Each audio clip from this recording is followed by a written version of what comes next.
Hi there, it's Debbie with the Pickin Coop Farmstead. I skipped a day yesterday because Thursdays are I do a milk share, cow share, however you want to do it, herd share, and picked up my yummy raw milk yesterday. And then I usually go to town, do my grocery shopping, and yesterday I met my sister, and she was gracious enough to bring my tripod back. Yay! So my videos will not make you quite as seasick. So I'm out in the garden here. It's a nice cool morning. It's probably only 50 something. And the smoke has really lifted around here. So I'm really excited about that. And so I'm going to be out here doing some trimming and harvesting and that kind of stuff. So I thought I'd bring you along with me. All right, stay tuned. A nice cucumber, almost too big, but not quite. Nice pickling cucumber. Let's just keep. Beautiful little crookneck. These are on the later squashes that I planted. It's kind of succession sowed because I didn't think my other ones were going to survive. Well, joke's on me, huh? Got some nice okras. There's these short, fat varieties. This one's probably almost too long, but I'm going to go ahead and do this new technique that I saw yesterday where you slice these into rings after you wash them, of course. And then you mix up a Ziploc bag full of flour, cornmeal, your seasonings that you would normally use to dip these in before you fry them. Then you just keep them in the freezer as you get enough, because sometimes I only get this many. Not enough for, both of us to eat. So I'm going to go ahead and try that. And I thought that was such a lovely idea. I guess this poor gal got a lot of ridicule for posting that idea. She said her mama used to do it, and I wish I could remember her name, darn it, to give her credit for this. And a lot of people were really rude, and they got on there and said, well, that's not a new idea, blah blah blah blah blah. And I thought, you know what, if you already know that, just scroll on by, leave it alone, just leave it alone. My mom always said, if you don't have anything nice to say, don't say anything at all. I mean, she was really excited, and I had never heard about it, so I was really excited. So there's a lot of people like me that didn't know about it. So now, because of her, I'm going to try it. So if you're one of those people that aren't very nice and you feel like you need to comment on people's things, if it's negative, don't do it. Just scroll on by, whether you agree or disagree. I mean, let's all just practice being nice. Okay, guys, well, Johnny needs to sniff the vegetables, but my cup runneth over. This basket, if you haven't seen it before, is a Dollar Tree deal, and it is big. It is just plumb full of stuff. I've got tomatoes, I've got lemon cucumbers, pickling cucumbers, Armenian cucumbers, tomatoes, green beans, okra, and even broccoli. The broccoli is still giving it up. I can't even believe it. I trimmed up my chamomile, the dried looking stuff, but I want to bring it in to harvest the flowers on it. Over here we have beautiful zinnias, and there's still a billion out there. More chamomile, and my first harvest of lemon balm. It smells wonderful.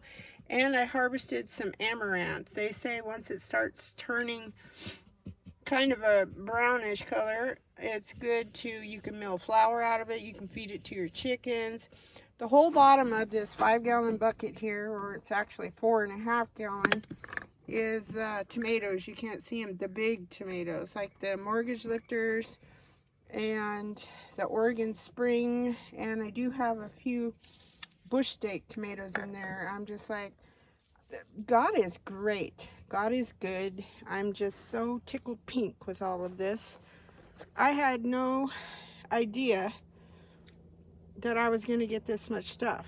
I got almost as much stuff as from when I got back from Oregon, or excuse me, from the coast. It's just crazy.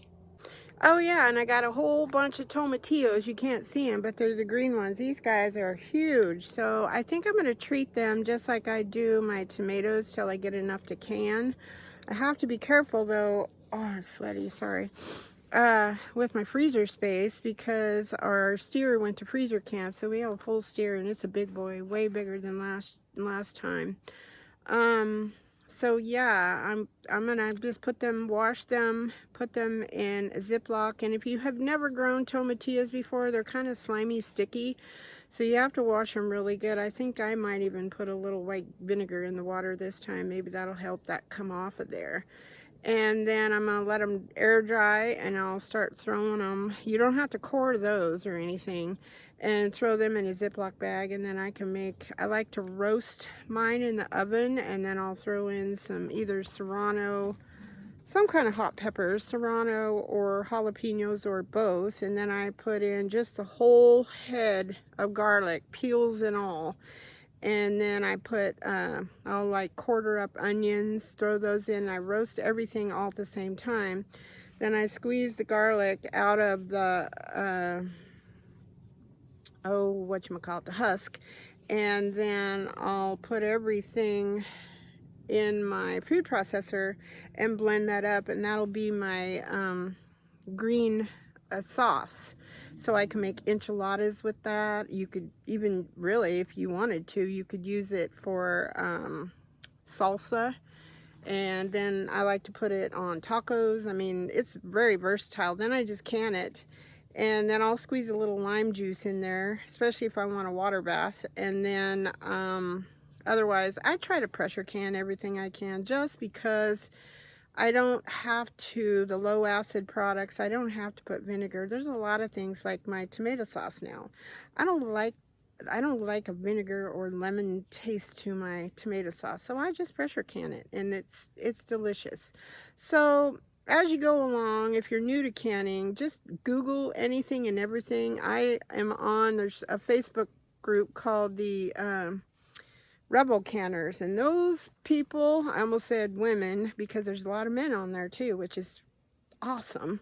And they can anything and everything. It's crazy what you can and what the FDA, I'll probably take it down, but what the FDA tells you what's safe and what's not safe. Well, they want you to buy all that stuff in the store that's already canned up. A lot of it has preservatives in it and this kind of stuff, and you don't want to feed your family that. And where did that stuff come from anyways? Is it sprayed with herbicides, pesticides? When you can your own food, you know where it comes from. And people say, well, it's so much more expensive if you grow your own food, and then you have to buy the jars and the lids, and you have to can it, and blah blah blah blah blah. Well, yeah, a lot of times it is more expensive, but you know what's in it. Like our beef, we know what's in our beef. So, Johnny, what are you doing, buddy? You know what's in it. You know if they've had vaccines, dewormers, blah blah blah blah blah. You know they've been out on the grass. You know all of that stuff. They don't have the hormones, none of that business. So I can up taco meat.